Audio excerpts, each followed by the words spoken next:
فقہ حنفی کی ساری کتابوں میں آپ کو ملیں گی یہ ساری کہانیاں. جب ان کو دلائل نہیں ملتے نا تو وہ پھر روب ڈالتے ہیں آپ کے اوپر. چاہے وہ قاضی ثناء اللہ پانی پتی ہوں، خواہ وہ صاحب در مختار ہوں، صاحب رد المختار ہوں، یہ سب لوگ یہ کہانی لکھتے آئے ہیں اور ان کی تو کوئی حیثیت نہیں ہے. ان سب کے بڑے بزرگ جو ہیں شیخ احمد سرہندی المعروف مجدد الافسانی، جنہوں نے خود ہی اپنے آپ کو مجدد ڈکلیئر کیا اپنی زندگی میں، اور 1000 سال کا، کیونکہ بیچاروں کو حدیثیں تو نہیں پتہ تھی. حدیث میں تو 100 سال کا مجدد ہوتا ہے.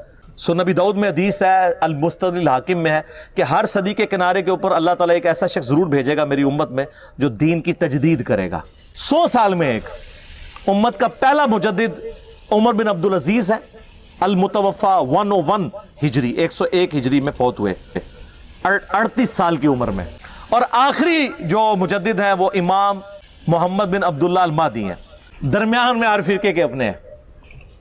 یہ دو پہ امت متفق ہے اور سنی شیعہ دونوں متفق ہیں. تو مجدد صاحب نے کہا کہ میں 1000 سال کا مجدد ہوں. پھر اپنے مکتوبات میں لکھا کہ مجھے جو اللہ نے شانیں دی ہیں مجھے امید ہے اللہ سے اس کا کچھ حصہ مہدی کو بھی مل جائے گا. کڈی کہانی.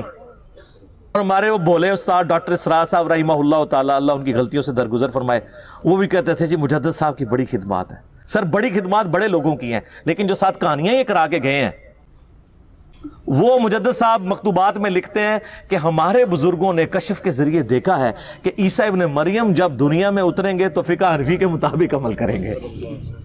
کڈی کہانی. پھر ان کو شرم آئی کہ یار یہ میں بات کروں گا تو لوگ کہیں گے کہ ایک پیغمبر کو تم نے اپنے ایک بابے کے نیچے لگا دیا. تو انہوں نے کہا نہیں، وہ ہوگا یہ کہ حضرت عیسیٰ علیہ السلام بھی اجتہاد کریں گے اور ان کا اجتہاد امام حنیفہ سے مل جائے گا. اور بھائی آج کا اجتہاد نہیں امام حنیفہ سے مل سکتا. امام حنیفہ کو یہ پتہ ہی نہیں ہے کہ کیمرہ دنیا میں آ چکا ہے، اس کا شرعی حکم کیا ہے، ٹرین میں نماز کا شرعی حکم کیا ہے، قطبین پہ نماز کا شرعی حکم کیا ہے، چاند پہ کیسے نماز پڑھیں گے. کینگرو نہیں دیکھا ہوا انہوں نے. آج کے کئی مسائل ہیں جو ان کو پتہ ہی نہیں ہے. تو آج کے بھی بعد ماڈرن زمانے میں جو اجتہاد ہے وہ کون سے اجتہاد سے ملے گا.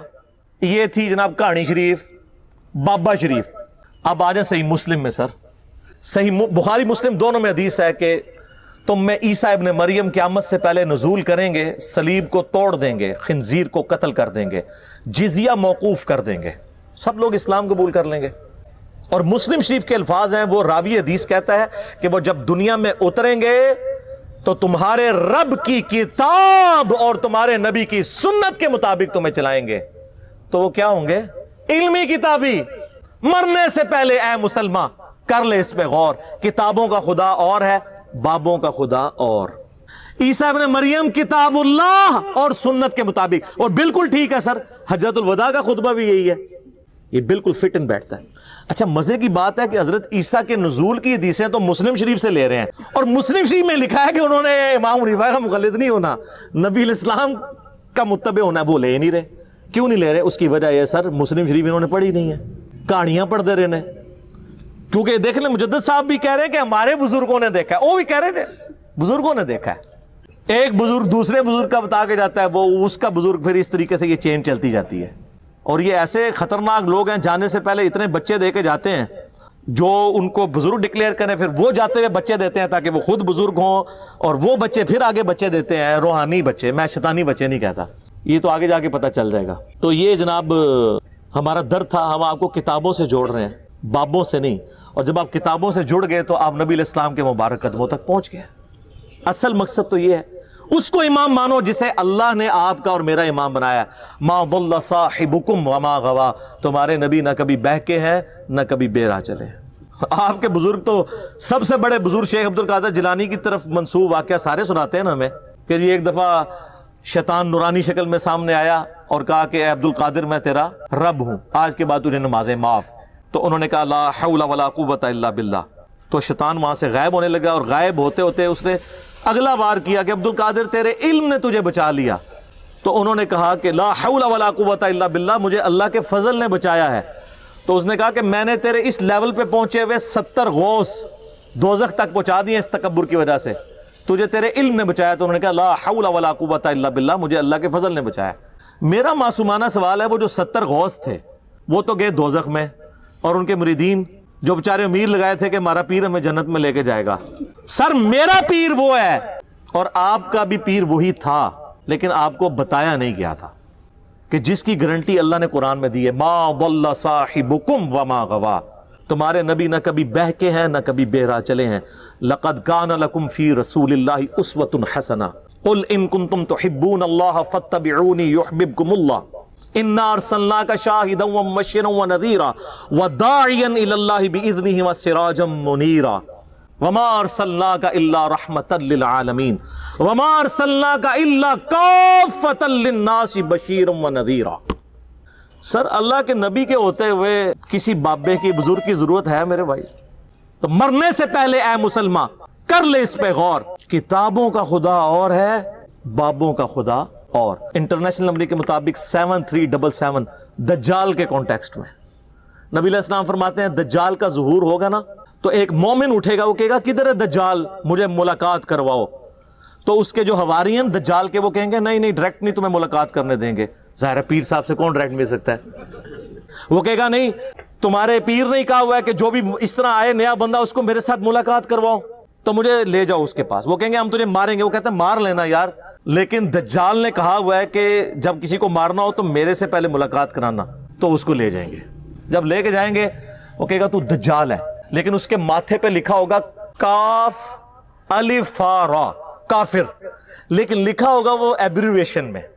تو آپ جیسے لوگ جو ہے نا، آپ سے مراد بابوں والے، وہ کاف سے کشف، الف سے الہام، فا سے فیض اور را سے روحانیت پڑھ لیں گے۔ ہم پھر بھی چیخ چیخ کے کہیں گے وہ کافر لکھا ہے، وہ کہیں گے نہیں کاف کشف، الف سے الہام اور فا سے فیض اور را سے روحانیت۔ مرنے سے پہلے اے مسلمان کر لے اس پہ غور، کتابوں کا خدا اور ہے، بابوں کا خدا اور۔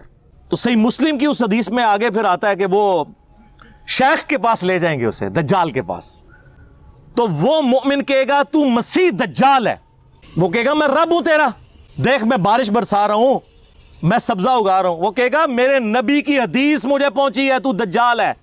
تو سر یہ مومن کون ہوگا؟ علمی کتابی۔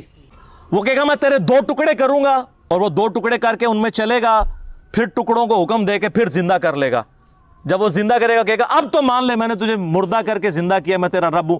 وہ کہے گا تیرے اس عمل نے میرے ایمان میں اضافہ کیا ہے، تو واقعی دجال ہے، اور اب تو میرے قتل پر قادر بھی نہیں ہوگا۔ اور نبی علیہ السلام فرماتے ہیں جب اسے قتل کرنے لگے گا تو اس کی گردن جو ہے وہ تانبے کی ہو جائے گی، وہ اس کے اوپر قدرت نہیں پائے گا، تو اسے اٹھا کے وہ آگ میں پھینک دے گا، لیکن وہ اصل میں جا کے جنت میں گرے گا، یعنی اللہ کے پاس پہنچ جائے گا۔ اور نبی علیہ السلام فرماتے ہیں کہ وہ اس زمانے کا سب سے بہترین شہید ہوگا۔ جو المستدل حاکم میں حدیث ہے سید الشہداء حمزہ ابن عبد المطلب ہیں، اور ہر وہ شخص سید الشہداء ہے جو جابر حکمران کے سامنے کلمہ حق بلند کرے۔